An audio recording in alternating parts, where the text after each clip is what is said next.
Il est 7h14 sur Sud Radio. C'est à la une ce matin. Un coup de main à l'hôpital pour les infirmières et les aides-soignants. Une majoration de 25% des heures de nuit et de 20% pour le travail de dimanche. Elisabeth Borne était hier soir à l'hôpital de Rouen pour faire ses annonces avec le nouveau ministre de la Santé. Frédéric Louis, rebonjour. Vous êtes aide-soignant justement au CHU de Rouen. Est-ce que vous avez rencontré les directeurs des cabinets? Est-ce que vous avez rencontré aussi la ministre?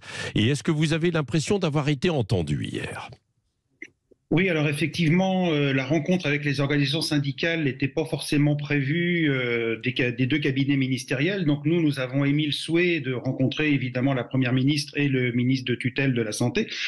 La réponse a été négative, mais on a été reçu quand même par les deux directeurs de cabinet. Oui. Donc il y a quand même eu au moins une avancée sur ce côté-là. Donc on a pu exprimer, les organisations syndicales présentes au CHU et la CFDT en particulier, toutes les problématiques qui touchent l'hôpital. Donc effectivement, les effets d'annonce qui ont été évoqués là sont plutôt positifs. Oui. C'est pas. Oui. Alors juste d'un mot, c'est positif quand même cette majoration de 25% des heures de nuit là et de 20% pour le travail de dimanche pour alors, vous et les infirmières, les infirmiers. Dès qu'il peut y avoir du plus, on va dire que c'est positif, mais néanmoins, il faut relativiser, par exemple, sur l'indemnité de week-end qui était à 46 € pour un dimanche pour une journée de travail, passe à 60 €. Donc effectivement... Bon, c'est toujours ça, quoi. Bon, hein? Oui, non, effectivement, c'est toujours ça, on va pas cracher dans la soupe, évidemment. Ouais. Mais il y aurait pu avoir des choses plus significatives et notamment des hausses de salaire complètes des agents hospitaliers dans leur globalité. Bon, d'accord. Alors c'est ce que vous avez dit aux responsables, aux directeurs de cabinet qui vous ont reçu déjà pour pouvoir dialoguer. Qu'est-ce que vous voulez, vous, dans les hôpitaux aujourd'hui, Frédéric Louis? Parce que on a vu que il y a toujours ce problème des urgences, on manque encore de personnel. Qu'est-ce qu'il faudrait, selon vous, en tant que vous êtes évidemment en tant que syndicaliste, hein? Oui, là, je suis là en tant que syndicaliste parce que je suis secrétaire de la section CFDT du CHU de Rouen. Le problème, c'est déjà, on a un manque de médecins récurrents, donc il faudrait peut-être arriver à un moment donné à contraindre certains médecins lors des sorties d'école pour qu'ils puissent rester un peu dans le secteur hospitalier afin d'éviter des fermetures de lits, parce que c'est ça aussi qui plombe un peu l'hôpital.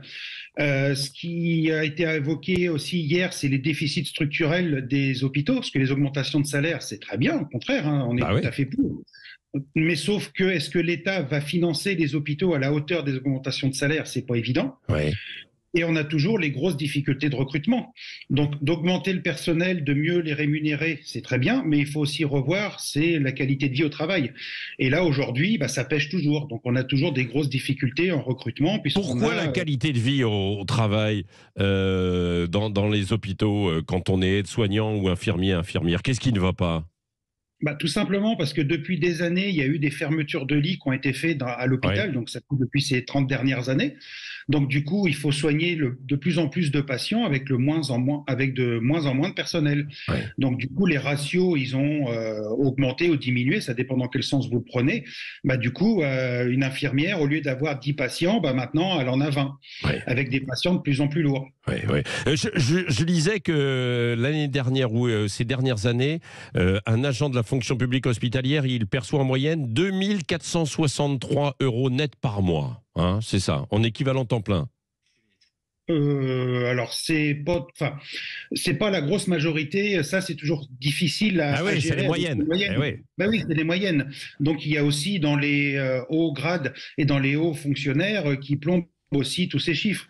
On est plutôt sur une moyenne, des collègues qu'on côtoie, infirmiers et soignants, on est sur une moyenne plutôt de 1800, 2000. Enfin bon, voilà, c'est plutôt dans ces ordres d'idées-là. Oui, absolument. Merci en tout cas, Frédéric Louis, d'avoir été avec nous ce matin, aide-soignant. Vous dites que c'est un bon premier pas, en quelque sorte, quand même, cette majoration, mais qu'il y a encore beaucoup de travail à faire, et vous avez été entendu. D'un mot, vous avez pu discuter ou pas, non, avec le nouveau ministre de la Santé, Aurélien Rousseau, non? Non, pas du tout. Non. Ils ont été visiter les services et nous, on a eu les directeurs de cabinet. Et il y a aussi un autre point, si je peux me permettre. Oui, allez-y, rapidos. Oui, oui, rapidos, c'est le secteur de la gériatrie qui est laissé à l'abandon depuis des années et malheureusement on n'en parle pas et j'en ai parlé évidemment hier, mais bon, j'ai pas eu de réponse positive sur ce sujet-là et on est toujours sur de la maltraitance institutionnelle sur les secteurs de personnes âgées. Oui, vous avez eu raison d'en parler. Merci Frédéric Louis d'avoir été avec nous en direct ce matin sur Sud Radio.